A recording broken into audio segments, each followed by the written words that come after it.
আশেপাশে প্রায় 40 থেকে 50 লাখ মানুষের সেবা মিলবে এই মেডিকেল কমপ্লেক্সে। বর্তমানে বসবাসরত 10 লক্ষ লোক এবং আশেপাশে মিলিয়ে আরও 40 লক্ষ থেকে 50 লক্ষ লোকের একটা বাড়তি সুবিধা এখানে পাবেন, যেটা মিটফোর্ডে আপনার বিএমএ ভবনে এবং আজিজ কোঅপারেটিভ সহ 4টি জায়গায় পৃথক পৃথকভাবে মেডিসিন এবং মেডিকেল ইকুইপমেন্টের হোলসেল মার্কেট আছে। সেইটা আমরা এখানে আনতে চাচ্ছি, এখানে করতে চাচ্ছি। যেহেতু 6 বিঘা জায়গা, অনেক বড় পরিসরের জায়গা, তো এইখানে মূল বড় বিল্ডিং, 2টো বিল্ডিং হবে এখানে, একটা প্রশাসনিক বিল্ডিং ভবন 10 তলা এবং হাসপাতাল ভবন 15 তলা। মেডিকেল কমপ্লেক্সের বিভিন্ন তলায় বিভিন্নভাবে সাজানো হয়েছে। গ্রাউন্ড ফ্লোরে দ্বিতীয় তলার অর্ধেক জুড়ে তৈরি করা হবে মার্কেট, নিচ তলায় সব ফার্মেসির দোকান। গ্রাউন্ড ফ্লোর প্রায় সম্পূর্ণটা এবং দ্বিতীয় ফ্লোরের অর্ধেকটা জুড়ে মার্কেট হবে, হোলসেল মার্কেট।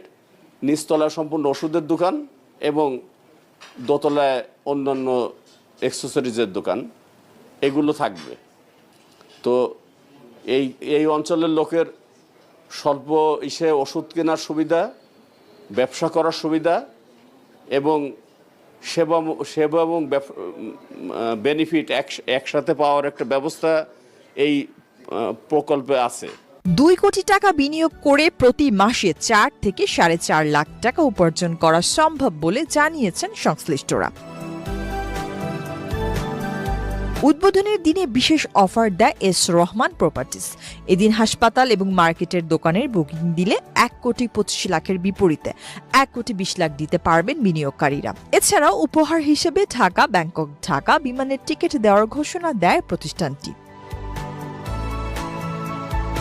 উদ্বোধনের শুরুতে এই প্রকল্পের 7টি শেয়ার ক্রয় করেন বিনিয়োগকারীরা, যার মধ্যে প্রথম বুকিংদাতা আমিনুল ইসলাম। বাংলাদেশ প্রতিদিনের বিজ্ঞাপন দেখে শেয়ারের বিষয়টি নজরে আসে তার বলে জানান তিনি। আমার কাছে খুবই ভালো লাগছে। আমি অ্যাকচুয়ালি গতকালকে বাংলাদেশ প্রতিদিনের অ্যাডভার্টাইজমেন্ট দেখে আমার বাসায় বাংলাদেশ প্রতিদিন নেওয়া হয় নিয়মিত। অ্যাডভার্টাইজমেন্ট দেখে ওনাদের সাথে যোগাযোগ করি। তো এখানকার চেয়ারম্যান সাহেব উনি আমাদেরকে টোটাল জিনিসটা বুঝিয়ে দেওয়ার পরে আমি গতকালকেই ফার্স্ট বুকিং দিয়ে ফেললাম। আজকে পর্যন্ত আর অপেক্ষা করিনি। আমার খুবই ভালো লাগছে। আমার স্বপ্ন হচ্ছে বসুন্ধরার সাথে থাকা। আমি যেহেতু বসুন্ধরায় আমার বাসা, এখানে আমার নিজস্ব চেম্বার করা, এখানেই সবসময় থাকা, এটাই আমার স্বপ্ন। মেডিকেল কমপ্লেক্সের একটি শেয়ার বিনিয়োগে একটি বাড়ি ভাড়ার চেয়েও বেশি আয় করা সম্ভব বলে মনে করছেন প্রতিষ্ঠানটির কর্মকর্তারা।